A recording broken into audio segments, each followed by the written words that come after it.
September 11th is a day of remembrance of those who lost their lives in the tragic attack on our country. It is also a day to refocus our commitment to the ideals of America and the promises we have in you to maintain her greatness. A touching and colorful event to mark 9/11 anniversary involved hundreds of school children, most of whom were not even born when the country was attacked. As KITV4's Jill Kuramoto reports, most of the children at Hickam Elementary have parents serving in the military while the country wages 2 wars overseas. I'd like you to raise your hand if you were born before September 11th, 2001. To Laura Staley's 4th grade class, the events of 9/11 are known only through books, pictures, and stories.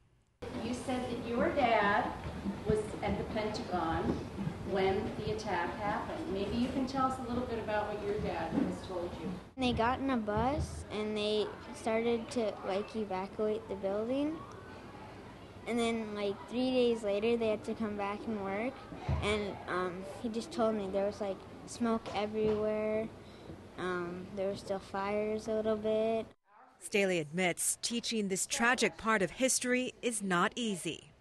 Unfortunately, humans have some flaws, and one of our flaws is that there will always be people who don't agree with us, and trying to give that concept to the children is difficult.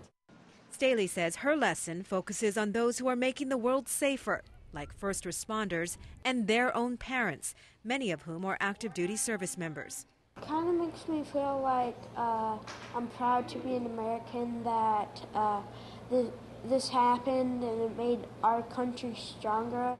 I'm glad to be a free country. We can do whatever we want, but we still have to look out for each other because there are still some bad people out there.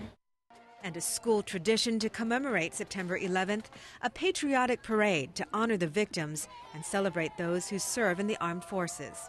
We must never forget what happened on 9/11, and we must also never forget that we are blessed to live on the greatest nation on earth. At Hickam, Jill Kuramoto, KITV4 News.